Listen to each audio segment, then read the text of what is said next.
Okay, so we are talking about God has redeemed us from the fear of death. हम बात कर रहे थे कि परमेश्वर ने हमें मृत्यु के भय से छुड़ाया है. We mentioned about some 2:14s, and we'll come back to that. हम देख रहे थे 2:14 और उसके बाद में फिर से हम आने वाले हैं उस स्तर Now पर. look at Hebrews 2:14 and 15. हम देखने वाले हैं कि इब्रानी किताब इसका दूसरा अध्याय 14 और 15 वचन. The word says, "Inasmuch then as the children have partaken of flesh and blood, he himself likewise shared in the same,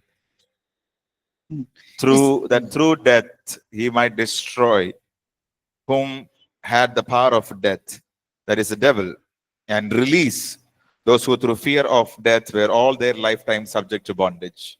इसलिए लड़के मांस और लहू के भागी है तो आप भी उनके समान उनका सहभागी हो गया, ताकि मृत्यु के द्वारा उसे जिस मृत्यु पर शक्ति मिली थी अर्थात शैतान को निकम्मा कर दे, और जितने मृत्यु के भय के मारे जीवन दास्तों में फंसे थे उन्हें छुड़ा ले.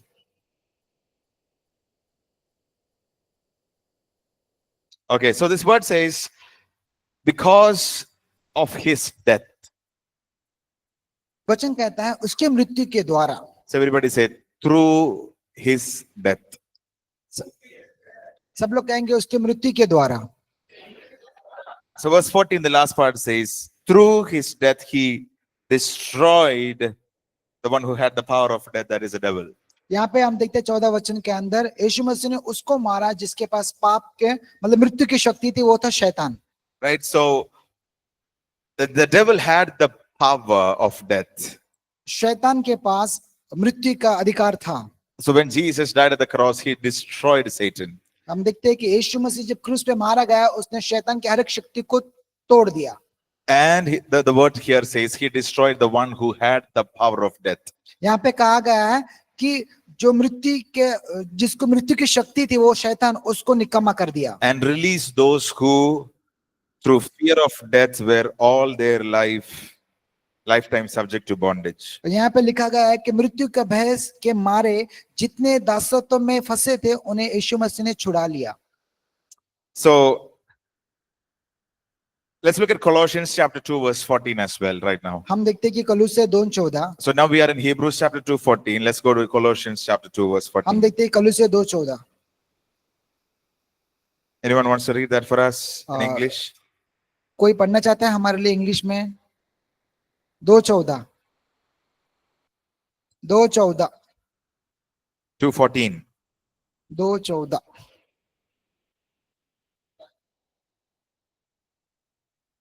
Yeah. Having wiped out the handwriting of requirements, brother, you cannot talk to each other, okay? Like while class is happening. आप लोग एक दूसरे से बात नहीं कर सकते जब क्लास चल रहा होगा. Because when you talk to each other, you are disturbing the people in front of you. और जब आप बात कर रहे हो तो आप सामने वालों को डिस्टर्ब कर रहे You हो. have time to talk during the break. आप जब भी आपको ब्रेक मिले तब आप एक दूसरे से बात कर सकते हैं. Yes? ठीक है.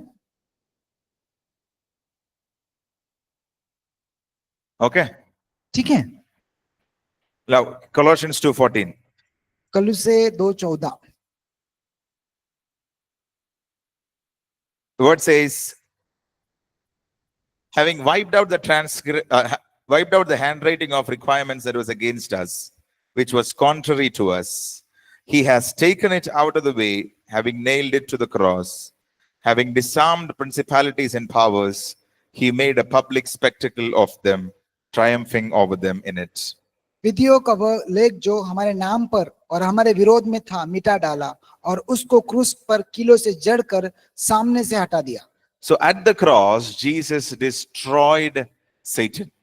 यीशु मसीह ने क्रूस के ऊपर शैतान का नाश कर दिया. And look at that part one more time, please. There are a lot of things there, but just look at verse 15. It disarmed principalities and powers. He made a public spectacle of them, triumphing over them in it. He won the victory over Satan. यहाँ पे हम देखते हैं कि 15 वचन के अंदर उसने प्रधानताओं और अधिकारों को ऊपर उतार कर उनका खुल्लम खुल्ला तमाशा बनाया. क्रूस के कारण उन पर जय जयकार की ध्वनि सुनाई. So who won the victory at the cross? किसने क्रूस के ऊपर विजय को प्राप्त किया? Jesus. So whom did Jesus destroy at the cross? यीशु मसीह ने किसका क्रूस के ऊपर नाश किया? Satan. right? शैतान। Now, Colossians 2:14 and 15 says he destroyed Satan. कलुष्य 2:14 में कहा गया है कि उसने शैतान को नाश किया, And Hebrews 2:14-15 says the same thing. और इब्रानी 2:14-15 ऐसा कहता है। We just read that. हमने अभी हाल ही में पढ़ा भी। What did we read? हमने क्या पढ़ा? But through death, मरने के द्वारा, he might destroy the one who had the power of death. मृत्यु के द्वारा उसको मार सके जिसके पास मृत्यु की शक्ति है। And now 2 Corinthians 2:14. और 2 कोरिन्थियों 2:14। परमेश्वर का धन्यवाद हो जो हमेशा हमें जय के उत्सव में लिए चलता है। Did you see these three interesting 2:14s? Now, thanks be to God who always leads us in triumph in Christ. Amen. Amen. So you can note this down, and if you want to do a study on this, you can. आप लिख सकते हैं, अगर आपको घर पे जाके इस पर अभ्यास करना है तो कर सकते हैं आप। Hebrews 2:14, इब्रानी 2:14, Colossians 2:14, कलुष्य 2:14, 2 Corinthians 2:14. 2 कोरिन्थियों 2:14। Yes? हाँ, Did everyone get this? सबको समझ में आया? Okay, let's. Should I repeat anything? कुछ कहना है मुझे फिर से एक बार? सब सही? Hebrews, Colossians, 2 Corinthians 2:14, 2:14.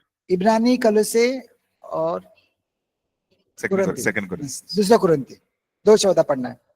Okay, now let's go back to Hebrews. We'll just finish off that thought there. हम इब्रानी किताब के जाएंगे, हम वो उस बात को खत्म करेंगे। So we said he destroyed Satan at the cross. उस यहाँ कहा गया कि उसने शैतान को क्रूस पे नाश कर दिया। And 15 says he and release those who through fear of death who all their lifetime were subjected to bondage. यहाँ पे ऐसा लिखा गया है कि जितने भी मृत्यु के दासत्व में फंसे थे, यीशु मसीह ने उन्हें छुड़ा लिया।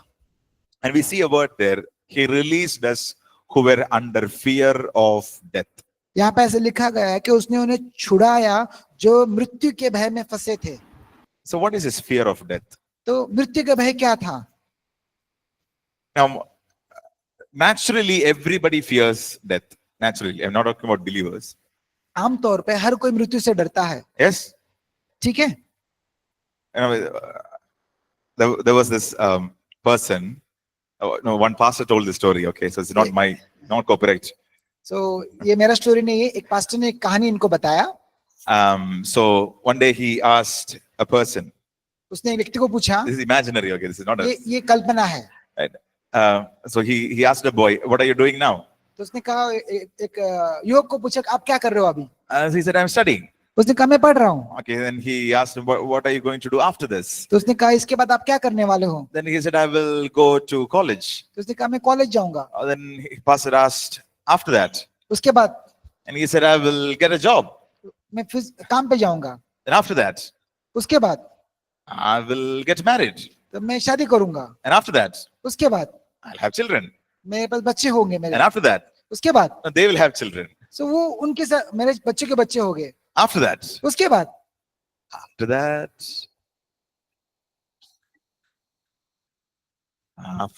die. उसके बाद मैं मर जाऊंगा। Then pastor asked, "After that?" उसके बाद I think we need to really think about this. Yes. सही में हमें इसके बारे में विचार करना जरूरी है। So when you talk to, especially when you talk to people who are not believers, जब हम उन विशेष करके उन लोगों से जब हम बातें करते हैं जो विश्वासी नहीं है, we understand that they have a fear of death. हमको समझ में आता है कि उन्हें मृत्यु का भय है। Yes or no?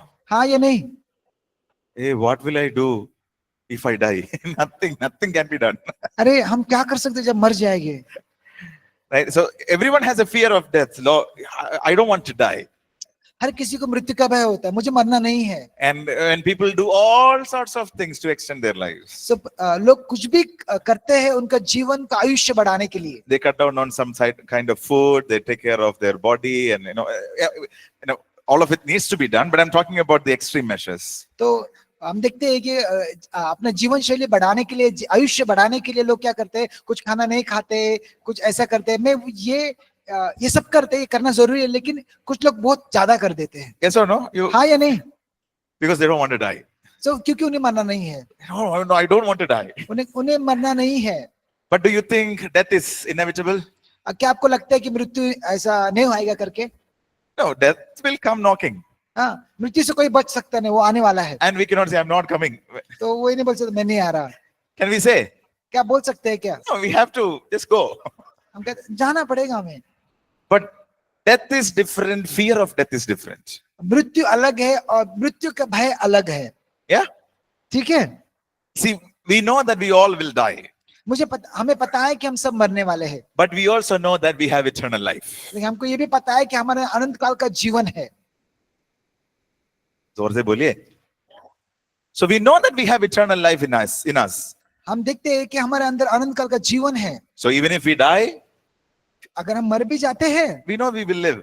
हमको पता है हम जिएंगे। Because this verse in Colossians chapter 3, it says, I think it is verse 3, it says, you are dead and your life is hidden in Christ. मुझे ऐसा लगता है कलुस्से किताब 3 अध्याय 3 वचन में शायद कि आप यीशु मसीह, आप मरे थे लेकिन यीशु मसीह में आपका जीवन छिपा है। Yeah, verse Colossians 3:3, it says, कलुस्से 3:3 देखते हैं, for you died and your life is hidden with Christ.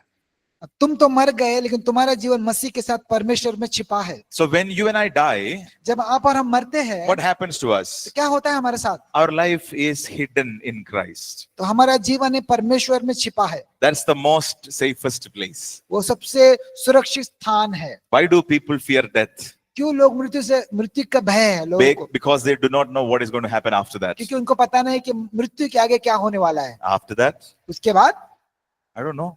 मुझे पता नहीं। That's why people fear death. इसीलिए लोग मृत्यु का भय पालते हैं। But the Bible says, when you die, your life is hidden in Christ लेकिन because you have eternal life. Bible ऐसा कहता है जब आप मरते हो तो आपका जीवन परमेश्वर में छिपा है, क्योंकि अनंत काल का जीवन आपके अंदर है। So you are redeemed from fear of death. इसलिए आप मृत्यु के भय से छुटकारा प्राप्त किए गए हैं। Are you listening? क्या आप सुन रहे हैं? Are you under fear of death? क्या आप भय के मृत्यु के भय में हो? See, we know that we will die. That is a fact. You know, I mean, if the coming of the Lord tarries. हाँ, तो ये सत्य है, अगर परमेश्वर देरी करता है हमें पता है कि एक न एक दिन हमें मरना है। But we know that we have eternal life. लेकिन हमें पता है कि हमारे अंदर अनंत काल का जीवन है।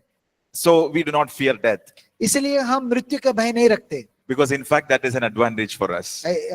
बजाय इसके वो हमारे लिए एक फायदे की बात है। I'll say that again. मैं फिर से कहूंगा, In fact that is an advantage for us. बल्कि मृत्यु हमारे लिए एक फायदे की बात है। Because if we die, no more temptations.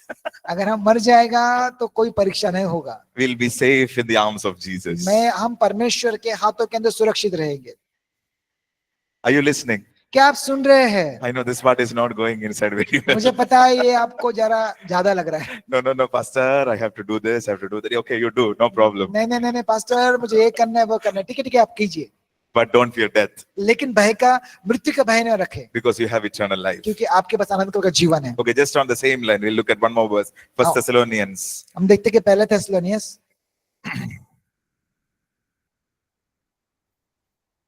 chapter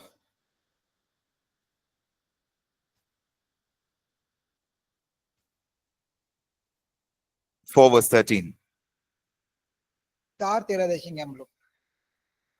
First Thessalonians chapter 4 verse 13. But I do not want you to be ignorant, brethren, concerning those who have fallen asleep, lest you sorrow as others who have no hope. हे भाइयों, हम नहीं चाहते कि तुम उनके विषय में जो सोते हैं अज्ञान रहो, ऐसा ना हो कि तुम औरों के नए शोक करो जिन्हें आशा नहीं। So people will have sorrow because they have no hope. They do not have any hope after death, so they sorrow. लोग शोक करते हैं कि उनके जीवन के अंदर कोई आशा नहीं रहती।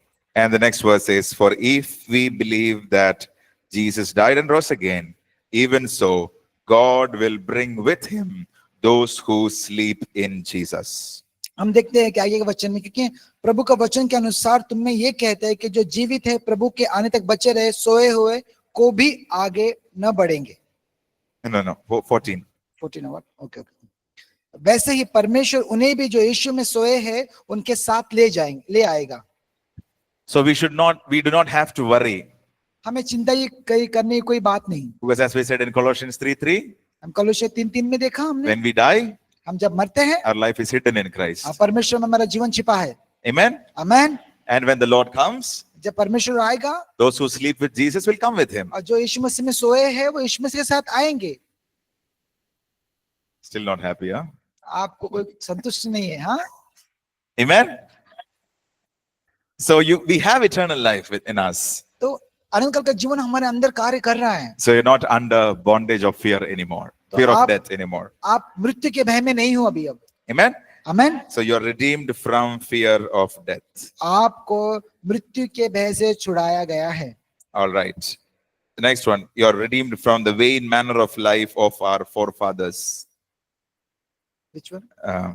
The 6. 17, no? Yeah, 6. Yeah. हमारे पुरखाओं के चलते हुए बुरे चाल से छुटकारा मिला। So we are free from whatever our forefathers was doing for salvation or anything. So हम देखते हैं कि हमारे जो पुरखाओं या हम लोग जो कहते हैं कि हमारे जो पुश्त, उसके जोरे परमेश्वर ने छुटकारा दिया है। You are not saved because of your tradition from your forefathers. तो आपके जो परिवार के पारंपरिक कार्य से आपका छुटकारा नहीं हुआ है। You are not redeemed because your name is Christy or तो Christopher. आपका उद्धार इसलिए नहीं होगा कि आपका नाम क्रिस्टी है या क्रिस्टोफर है। We are not redeemed because we are born in a Christian family. तो हम इसलिए नहीं छुड़ा गए कि मसीह परिवार में हमने जन्म लिया। So we can also be sure that you are free from the tradition of the forefathers. तो आपको भी ये आशा होना चाहिए कि हम पूर्वजों के परंपराओं से छुटकारा प्राप्त किया है। Amen. Amen. All right. All right. And after being redeemed from all of this, which we mentioned, around 6 things we mentioned, और जो कुछ हमने ये बोला 6 जो बातें, उसे छुटकारा प्राप्त करने के बाद God has restored us unto God. तो हम देखते हैं कि परमेश्वर ने हमें उसके साथ में मेल मिलाप किया। Romans chapter 5 verse 11. हम देखते हैं रोमी इसका 5:11। Not only that, but we also rejoice in God through our Lord Jesus Christ, through whom we have now received the reconciliation. हम देखते हैं केवल यही नहीं परंतु हम अपने प्रभु यीशु मसीह के द्वारा, जिसके द्वारा हमारा मेल हुआ है परमेश्वर के विषय में, हम भी घमंड करते हैं। So God took away everything that was between us and him, that is a sin, and every other thing. तो परमेश्वर ने सारी दीवारों को तोड़ दिया जो हमारे और परमेश्वर के बीच में खड़ी हुई थी। And he restored us back to और God. उसने फिर से हमें मेल मिलाप कराया। Amen. Amen. So he paid the price, he redeemed us, and then he restored us unto God. उसने दाम चुका हमें छुड़ाया और फिर से एक बार हमें पुनः स्थापित किया। Now, if you would like to know more about redemption, अगर आपको छुटकारे के बारे में जानना है, you will find a book called The Redemptive Heart of God. यहाँ पे लिखा है कि छुटकारे का जो रिडेम्पटिव बुक ऑफ गॉड है, ये किताब है पास्टर की, हिंदी में भी अवेलेबल है। Yeah, it is there in Hindi as well. You can collect it. तो हिंदी में भी लिखा है ये किताब। And this has beautiful thoughts on redemption. तो यहाँ पे देख छुटकारे के बारे में बहुत अच्छे से विस्तार किया गया है। And I just would say just one line or 1 or 2 lines about this. मैं खाली 2 बातें इस किताब के बारे में कहना चाहता हूँ। We also need to know about the redemptive heart of God. तो हमें भी यही पता होना चाहिए कि परमेश्वर का छुटकारा का हृदय के बारे में। We know that through the blood of Jesus, he has redeemed us. हमें पता है कि यीशु मसीह के लहू के द्वारा हमें छुटकारा प्राप्त किया है। And he still redeems. और अब भी हमें छुटकारा देता है। So sometimes we think I have gone away from God. कभी हम सोचते हैं कि परमेश्वर से मैं दूर जा चुका हूँ। Sometimes we think that even after knowing Jesus, I have gone away from God. कभी हम सोचते हैं कि परमेश्वर को जानने के बावजूद भी परमेश्वर में दूर जा चुका हूँ। You know, I got baptized this year, but I still did sin and moved away from God. और हमें पता है कभी हम सोचते हैं कि हमारे ये साल में मैंने बपतिस्मा लिया, लेकिन फिर भी हम कहते हैं कि कभी-कभी कि हम परमेश्वर दूर चले गए। Will God accept me back? क्या परमेश्वर मुझे स्वीकार करेगा? We need to know about the redemptive heart of God. हमें पता होना चाहिए कि परमेश्वर का छुटकारा का हृदय क्या होता है। He gave his son for you. ये परमेश्वर ने अपने इकलौते पुत्र को आपके लिए दिया। And he still redeems. और अभी भी वो हमें बचाता है। Amen. So if you'd like to more about that, please refer to this book. अधिक जानकारी के लिए आप इस किताब को पढ़ सकते हैं। Amen. That you would find that book in Hindi as well. Hindi में भी ये किताब है, आप वहां से पढ़ सकते हैं। All right. So what are the application? इसका अनुकरण कैसा है? Number 1, know the reality of your redemption. तो आपको छुटकारे के सच्चाई प्राप्त करना है। Amen. Because Jesus redeemed us, we need to know that this is applicable for me. हमें ये पता होना चाहिए कि यीशु मसीह ने छुड़ाया है और इसका अनुकरण और इस बातों को अपने जीवन में लागू कर सकता We'll हूँ। just go through those 6 points one more time तो quickly. हम देख छह जो हम देखे थे बुलेट पॉइंट, उसको हम फिर से दोहराएंगे। So you could please repeat this after me in English and then after Pastor in Hindi. तो हम देखेंगे इंग्लिश में, उसके बाद में हिंदी में। I am redeemed from the dominion of darkness. Louder. Oh, yo, I didn't hear you. ये मैंने सुना नहीं, फिर से बोलिए आप। I am redeemed from the dominion of darkness. मैं अंधकार के राज्य से मैं छुटकारा प्राप्त किया हूँ। I am redeemed from the curse of the law. मैं व्यवस्था के श्राप से छुटकारा प्राप्त किया हूँ। I am redeemed from every lawless deed.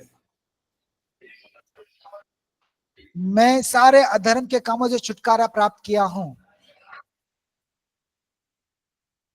I am redeemed from this present evil age. मैं इस वर्तमान के बुरे संसार से छुटकारा प्राप्त किया हूँ। Energy is going down. Okay. आपका एनर्जी थोड़ा कम हो रहा है, आपका जोश कम हो रहा है। I am redeemed from the fear of death. मैं मृत्यु के भय से छुटकारा प्राप्त किया हूँ। And I am redeemed from the vain manner of life of our forefathers. मैं अपने पूर्वजों के परंपरा से छुटकारा प्राप्त किया हूँ। Okay, so know the reality. You are free from this. आपको सत्य जानना है ताकि सत्य आपको स्वतंत्र कर सके। Okay, the next one is say so. Save soul. Is that second one? अच्छा, ऐसा कहे. Yeah. ऐसा कहे। अच्छा, से सो, ऐसा सोजो। Say so. Psalm 107 verse 2. हम देखते हैं भजन संहिता 107:2। The word says, let the redeemed of the Lord say so. तो यहोवा के छुड़ाए हुए ऐसा ही कहे। So what should we say? तो हमें क्या कहना चाहिए? That I am redeemed. कि हमें क्या कहना? मैं छुटकारा पाया हूँ। Amen. Amen. The word says, when you know that you are redeemed, you need to say that you are redeemed. और वचन ऐसा कहता है, जब आपको पता है कि आप छुटकारा प्राप्त किया हो, आपको ऐसा ही कहना है। When the temptation comes knocking, you say, I am the redeemed of the Lord. जब परीक्षा आपके जीवन में आता है, आपको कहना चाहिए कि परमेश्वर ने छुटकारा दिया है। When the enemy tries to put trouble in your life, you should say, I am the redeemed of the Lord. You cannot touch me. तो जब शत्रु आपके जीवन में परीक्षा लेकर आता है, तो कहना चाहिए कि परमेश्वर में छुड़ाए, शत्रु मेरा तो कुछ भी नहीं बिगाड़ सकता। Let the redeemed of the Lord say so. और परमेश्वर ने जिसको छुड़ाए वो ऐसा ही कहे। Amen. Amen. So say this with me together. Let the redeemed of the Lord say so. और सब लोग ऐसे कहे कि जिसको परमेश्वर ने छुड़ाए वो ऐसा ही कहे। So when we are redeemed, when the price is paid, now you are free to walk. Walk freely. जब परमेश्वर ने आपको छुड़ाया है, परमेश्वर ने दाम देकर आपको मोल लिया है, तो आप अभी स्वतंत्रता में चल सकते हैं। Revelation chapter 12 verse 11 says, प्रकाशित वाक्य इसका 12-11 में कहता है, and they overcame him by the blood of the lamb and by the word of their testimony. हम देखते हैं कि प्रकाशित 12-11 में कहता है, उसने शत्रु पे विजय पाया अपने साक्षी के द्वारा और मेमने के लहू के द्वारा। And because you are redeemed by the blood of Jesus, you are free to walk out of every burden, every bondages. आपको यीशु मसीह के लहू के द्वारा छुटकारा मिला है, तो हर एक बोझ से, हर एक श्राप से स्वतंत्र होकर चल सकते हैं। Are you with me so far? क्या आप मेरे साथ में अब तक? So say this one more time. Put your right hand up and say, I am delivered and redeemed. सब अपने दाहिने हाथ उठाएंगे कि मैं छुटकारा पाया हूँ, स्वतंत्र पाया हूँ। Okay, 8th chapter is so much connected to this. 8वां जो अध्याय है 7वें से जुड़ा हुआ है। And there are a few more things that we will talk about regarding freedom. तो कुछ और बात स्वतंत्रता के बारे में देखेंगे। Right, so chapter 8 says you are set free.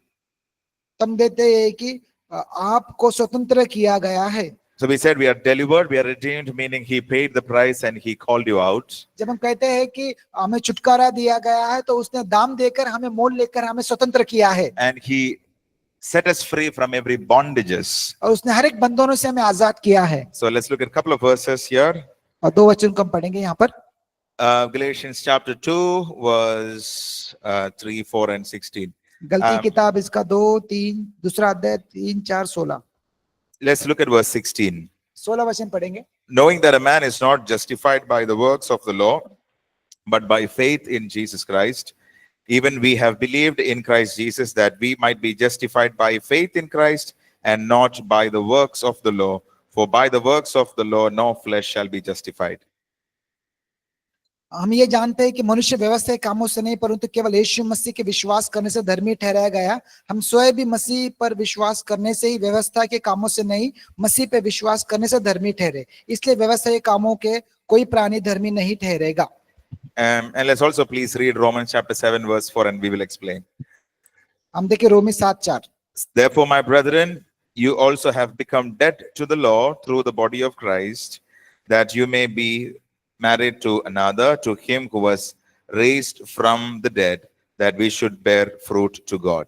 इसलिए है मेरे भाइयों, तुम भी मसीह के देह के द्वारा व्यवस्था के लिए मरे हुए बन गए कि उस दूसरों हो जाओ जो मरे हुए में जी उठाए ताकि हम परमेश्वर के लिए फल लाए. So the word says we are dead to the law. यहाँ पे वचन कहता है व्यवस्था के लिए हम मर चुके हैं. So what does it mean? इसका अर्थ क्या होता है? You are free from the law of Moses. हम देखते हैं कि मूसा की व्यवस्था से आप आजाद हो. अब So there are several things in the old covenant which God gave specifically for the Jewish people. बहुत सारे ऐसे बातें हैं, कुछ बातें हैं जो जुना नियम में, कुछ बातें परमेश्वर का जो केवल इजराइल लोग पर लागू होता है. And there was ceremonial law, there was hygienic law for them. और देखो शुद्धिकरण का जो नियम है या पंजीकरण का जो नियम है.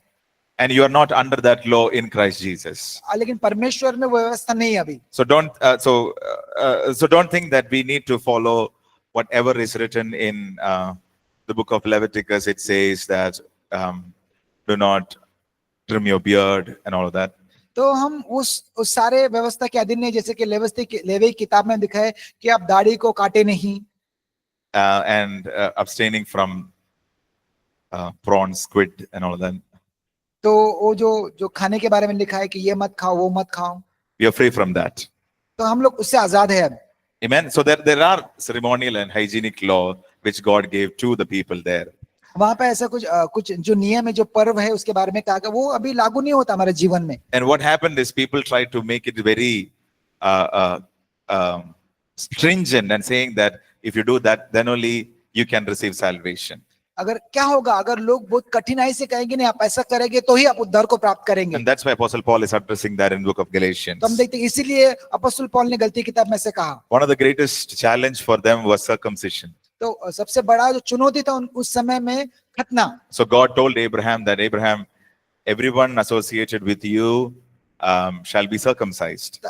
परमेश्वर ने अब्राहम से कहा जो कोई अब्राहम तुझसे जुड़ेगा हर एक का खतना किया जाना चाहिए. Every children, every male children should undergo circumcision.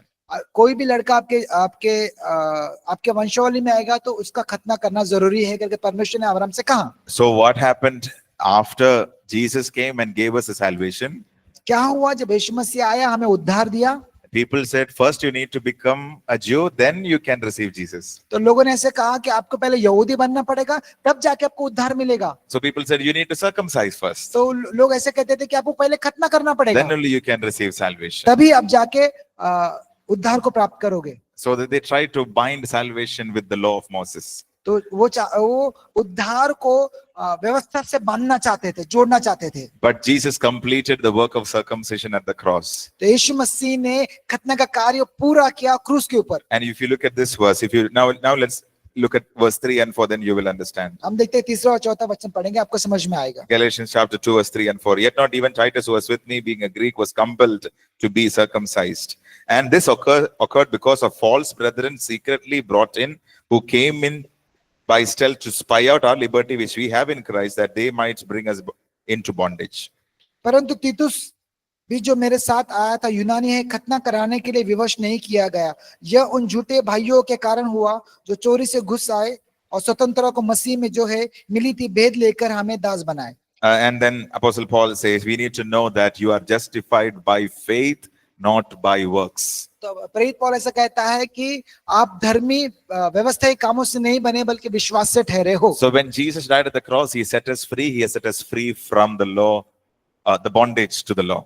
तो परमेश्वर जब क्रूस पे मरा उसने व्यवस्था के नियमों से हमें आजाद कराया। And that's why he continues to explain in chapter 5 verse 6 and 6 verse 15. तो For हम in Christ Jesus neither circumcision nor uncircumcision avails anything but faith working through love.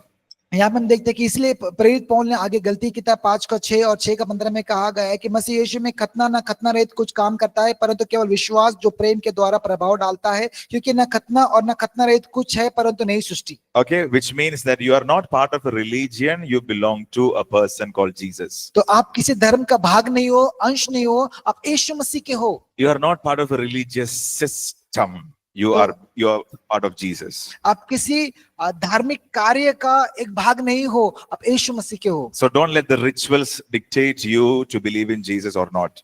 तो आपके जो धार्मिक पारंपरिक कार्य वो आप पे प्रभाव न डाले कि यीशु पे विश्वास करना है कि नहीं। There are good things to follow.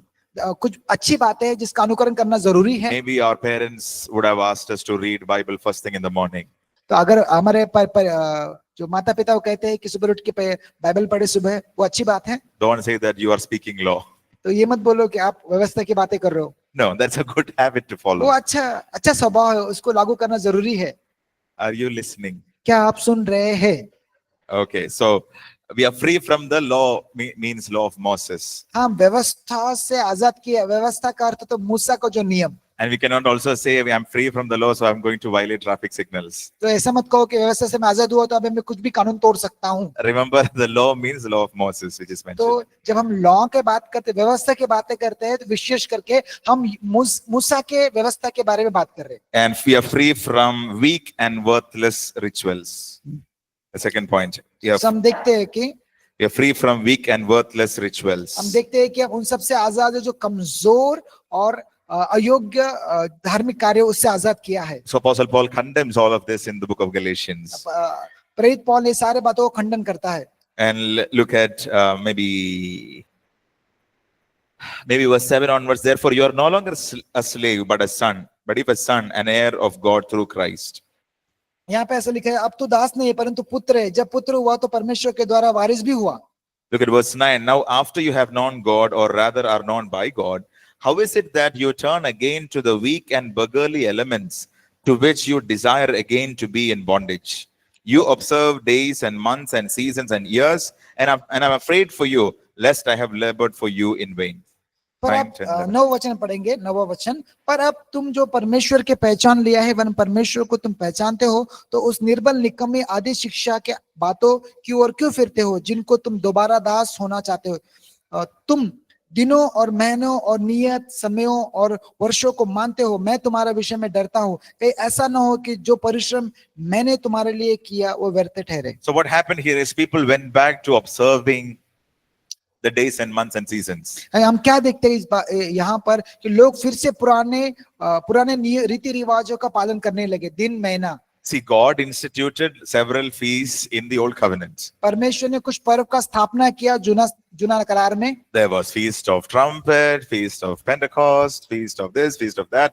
Lot of this in the old covenant. I think around 7. तो हम देखते हैं जुना करार में पसव का पर्व या विजय का पर्व, कटनी का पर्व, सारे पर्व को हम देखते हैं जुना करार में। That doesn't mean that we have to continue doing that, because that was a symbol in the old covenant. तो इसका अर्थ ये नहीं कि सारे बातों को हम अभी लागू करना है, क्योंकि वो एक बातों को दर्शाता है। Feast of first fruit denoting Jesus rising again from the dead. तो जब पहला उठा का जो पसव है, इसका अर्थ ये होता है कि यीशु मसीह पहला उठा जो मुर्दे में से जी उठा। Feast of Pentecost denoting the coming of the Holy Spirit. जब पेंटिकॉस्ट का जो पसव का जो पेंटिकॉस्ट का जो पर्व है वो मतलब यीशु मसीह का Holy Spirit.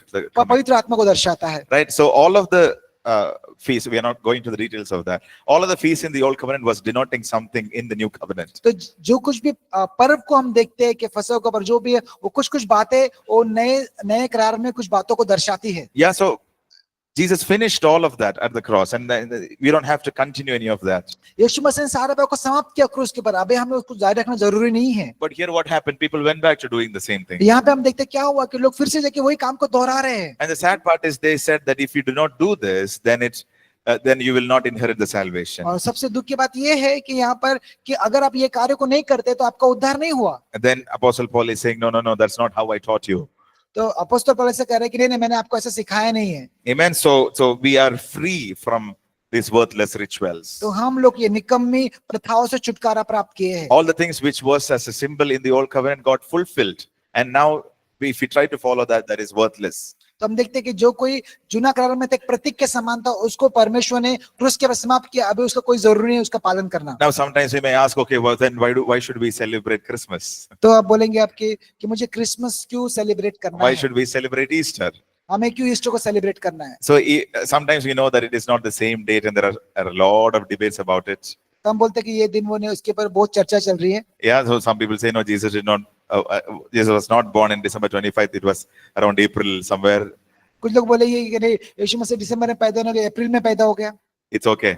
ठीक है, My point is this: मेरा विचार ये है, Jesus came to this world. मेरा विचार ये है कि यीशु मसीह आया। Yes or no? हाँ या ना? So everyone in the world who believe in Jesus or not, they are saying that December 25th is Christmas. जो विश्वास करता है वैसे दिसंबर को जो महीना क्रिसमस है। Yeah. Let's use that opportunity to talk about Jesus. वो उसका उस संधि का उपयोग करे ताकि यीशु के बारे में हम लोगों को बता सके। One thing we know, Jesus came. एक बात तो पता है कि यीशु मसीह आया। December 25th, April 13th, I do not know. Jesus came. So मुझे ये पता नहीं कि दिसंबर में आया कि अप्रैल में, लेकिन यीशु मसीह आया, ये सत्य है। So we use that opportunity to talk about him. इस संधि का उपयोग करते हैं ताकि यीशु के बारे में लोगों को हम बता सके। Same with Easter. ईस्टर के बारे में हम यही कहते हैं। We celebrate Easter because we know that Jesus rose again. Easter के बारे में इसलिए हम कहते हैं कि हमें पता है कि यीशु मसीह मुर्दों में से जी उठा। And we also know that it is not only on Easter Sunday we talk about it. तो हम देखते हैं ईस्टर के लिए यीशु मसीह के बारे में हम नहीं बोलते, We talk about it every time तो वो हमेशा बोलता है because we are living because he rose again. कि हम जी रहे हैं क्योंकि यीशु मसीह जीवित उठा है। And so we celebrate these days to let the world know that they can believe in Jesus and they can be saved. तो हम इसलिए इन सारों पर्व को मनाते हैं ताकि लोग विश्वास करें कि यीशु मसीह जीवित है और उद्धार का It is an opportunity for us. ये हमारे लिए एक संधि है। Now, if a common man doesn't listen about Jesus on the normal days, he will listen to Jesus during Christmas. और जो आम तौर पे एक आम आदमी आम तौर पे यीशु मसीह के बारे में सुनता है, शायद क्रिसमस के दिन वो बात सुन ले। You go to their home with singing guitar on any other day, they would not take you in. हम देखते हैं कि दूसरे दिन आप कहीं और कोई और दिन आप जब जाते हैं गिटार लेके गाने गाने के लिए तो वो नहीं सुनेगा आपका बात। But you go on during Christmas season, they'll say, "Come," and they will give you plum cake. तो आप देखते हैं कि जब क्रिसमस के समय में आप जब जाते हैं गिटार लेके तो आपको वो सुनेगा और आपको प्लम केक भी देगा। Yeah. हाँ, And they will listen to you. आपको आपकी बातें वो सुनेंगे। Amen. आमीन। So we believe it the same day or not, it's okay. हम विश्वास करें ना, हम देखिए उस बात को। We celebrate it because we know that Jesus is alive, and we use that opportunity to talk about Jesus. हम यीशु मसीह को मनाते हैं उसका जीवित होने का, क्योंकि हमें पता है कि यीशु मसीह जीवित है। Are you understanding? क्या आप समझ रहे हैं? So are we free from every worthless rituals? क्या हम निकम्मी प्रथाओं से छुटकारा प्राप्त किए हैं? Yes. Amen. आमीन। Okay. Number 3, we are free from man-made rules and ideas. हम निर्बल और निकम्मी प्रथाओं से छुटकारा। Oh, thank you, Sonali. Wow, this is good. Okay. So Colossians chapter 2, verse 18 to 23. We're going to just run through these portions. Okay, I think the main ones we covered already. Colossians 2, 18, 23. So I think maybe we'll just read verse 20. Okay. If then you have died with Christ to material ways of looking at things, and have escaped from the world's crude and elemental notions and teachings of externalism, why do you live as if you still belong to the world? So we are free from man-made ideas and rules. हम देखते हैं कि मनुष्य के जो निकम्मी प्रथा है उससे हम छुटकारा प्राप्त किया है। So all the things, all the practices which people say you do not have to follow. तो जो कोई लोग ऐसा जो प्रथाओं को बनाते हैं उसका अनुकरण करना जरूरी नहीं है। And as we said earlier, if it is a good practice, it is okay. अगर वो अच्छा है, अच्छी प्रथा है तो उसका अनुकरण करने में कोई दिक्कत नहीं। But if people say if you do this, then only you will go to heaven, then that's wrong. अगर लोग बोले कि आप ऐसा करने से स्वर्ग में जाएंगे तो फिर वो सही नहीं है। Amen. आमीन। You're free from man-made rules. Okay, so stand firm in your freedom. मनुष्य के द्वारा बनाए गए नियमों से आप आजाद हैं। Amen. So stand firm in your freedom. अपनी स्वतंत्रता में स्थिर रहे। So Galatians chapter 5 verse 1. गलती 5:1 में कहा गया, Stand fast therefore in the liberty by which Christ has made us free. मसीह में स्वतंत्रता के लिए हम स्वतंत्र किया गया, अथवा इसी में स्थिर रहो और दासत्व में जुए में फिर न जुतो। So God has set you free from the bondages. तो परमेश्वर ने आपको हर एक बंधन से छुटकारा दिया है।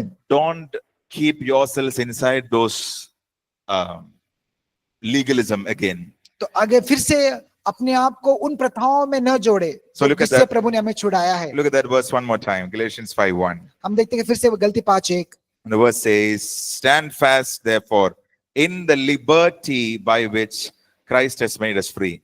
तो उस स्वतंत्रता में स्थिर रहो जिसने मसीह में हमें स्वतंत्र किया है। And do not be entangled again with the yoke of bondage. तो फिर से दासत्व में न जुए और न जूतो।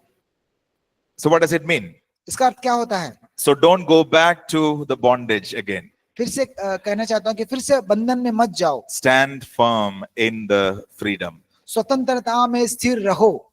And after the break, we will talk a little bit about how do we wisely use this freedom. Break के बाद में हम ये इसके बारे में विचार करेंगे कि अपने स्वतंत्रता को किस रीति से हम इस्तेमाल करें, अच्छी रीति से। So, for example, we just mentioned, no, you're not bound to any ceremonial laws. हम देखते हैं कि आप किसी प्रथा से जुड़े नहीं हो, किसी पर्व से नहीं जुड़े हो। So there is no restriction, especially let's say with regard to food. हम देखते हैं कोई बाधा नहीं है, जैसे कि उदाहरण के तौर पर खाने के लिए, right? And so we are free from that, right? We know that. हम उससे आजाद किए गए हैं। But the word also says, how do we use this freedom? तो वचन ये भी कहता है कि स्वतंत्रता का कैसे इस्तेमाल हम करें। And we will look into that after the break. हम ब्रेक में इसके बाद देखेंगे। So the freedom from food, I think it is one common question usually everyone has. खाने के बारे में जो है वो एक सबके एक सामान्य क्वेश्चन है, सब प्रश्न है, सबको आता है। And I think that as a general question, we will address that after the break. साधारण बात जो आमतौर पर सब लोग कहते हैं उसके बारे में हम विचार करने वाले हैं। Yeah? हाँ, Are we okay? क्या आप सब सही है? So there are two things that we are learning today. Number one, we are delivered and redeemed. तो दो बातें हमने देखा कि हमें छुटकारा और आजाद किया गया, And the second thing that we learned was we are set free. और दूसरा हम देखा कि हमें आजाद किया गया। And the Bible says, stand firm in the freedom. Bible कहता है कि अपने स्वतंत्रता में स्थिर रहो। Don't get entangled to unnecessary things again. तो फिर से दासत्व के जूते में मत जुओ। Amen. So shall we break now and then we'll come back at अभी हम ब्रेक लेंगे, फिर से आएंगे बाद में। come back at 4 o'clock, 4, 5, yeah? 4-5 को आएंगे हम लोग। Okay. ओके।